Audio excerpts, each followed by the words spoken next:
খুব ভালো করে বুঝবেন, এই পৃথিবীর যেই সমস্ত মানুষগুলি লা ইলাহা ইল্লাল্লাহর স্লোগান অন্তরে বসাইলো, আশহাদু আল্লা ইলাহা ইল্লাল্লাহ অন্তরে বসাইলো, পৃথিবীর যেই মানুষগুলি বলল আমানতু বিল্লাহ, এক কথা এই পৃথিবীতে যেই মানুষগুলি বলল রব্বুনাল্লাহ, আমার রব হলো আল্লাহ, এই স্লোগানটা অন্তরের ভিতরে বসালো, কষ্ট দুঃখ বেদনা জেল জুলুম নির্যাতন রিমান্ড সহ সব অবস্থাতেই কোনো অবস্থাতেই তার ঈমানের কালিমা থেকে কখনো সরে গেল না, রব্বুনাল্লাহর স্লোগান থেকে সরে গেল না।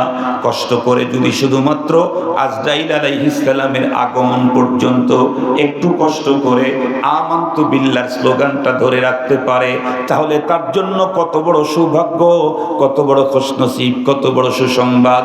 আল্লাহ নিজে বলেন ইন্নাল্লাযীনা ক্বালু রাব্বুনাল্লাহ সুম্মা ইসতাকামু তাতানাজ্জালু আলাইহিমুল মালায়েকা, এই লোকটার যখন মৃত্যুর সময় ঘনায় আসবে, যেই ফেরেশতা আসবে আমার জান কবজ করার জন্য, আমি যদি শুধু অন্তরের ভিতরে রব্বুনাল্লাহর স্লোগানটা যদি ধরে রাখতে পারি, এমতো অবস্থায় আজরাইলের সঙ্গে যদি আমার সাক্ষাৎ হয়ে যায়, তাহলে মজাটা কি, যে আজরাইল আমাকে মারতে আসলো, ওই আজরাইল আমাকে মারার আগে আমার সঙ্গে হৃদ্যতা আন্তরিকতার বন্ধুত্ব তৈরি করতে থাকবে।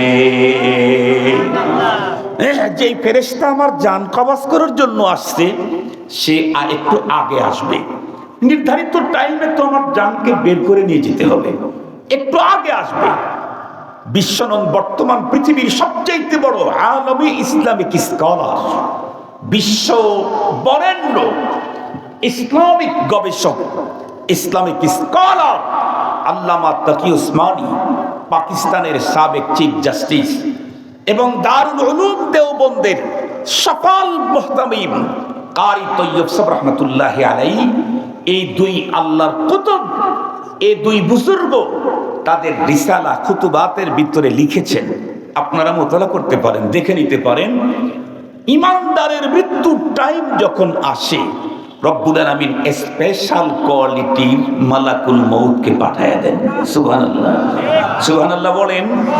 স্পেশাল কোয়ালিটির মালাকুল মউত ফেরেশতাকে আল্লাহ তাআলা পাঠান, ইনফরমেশন করেন, যাও একটু আগেই যাও, একটু আগেই যাও, গিয়ে আমার বান্দার সাথে তুমি হৃদ্যতা করো, ওকে দুনিয়ার দুঃখ দুর্দশার কথাগুলি বলো, জান্নাতের সুখ সমৃদ্ধ জীবনের কথাগুলি ওরে শোনাও, এমন ওয়াজ করো ওর দিলটা জানি গলে দুনিয়া থেকে আখিরাতের দিকে বের হতে চায়, তখন তুমি আস্তে বের করে নিয়ে আসো।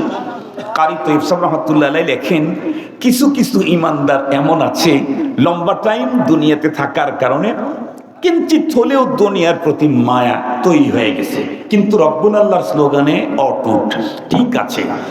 আজরাইল আলাইহিস সালাম তাকে অনেক কথা বলতে থাকেন, এরপরেও তার দিলটা দুনিয়া ছেড়ে যেতে চায় না। রব্বুল আলামিন তখন ডেকে বলেন, এই ফেরেশতা তুমি ওয়াজ বন্ধ করো।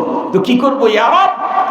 আমার বান্দার চোখ আর তার জন্য তৈরি করা মেহমানখানা জান্নাতুল ফিরদাউস বা যে জান্নাত, এর মাঝখানকার সব পর্দা সরায় দাও, আমার বান্দা ওর ঠিকানাটা নিজের চোখে একটু দেখে নেই।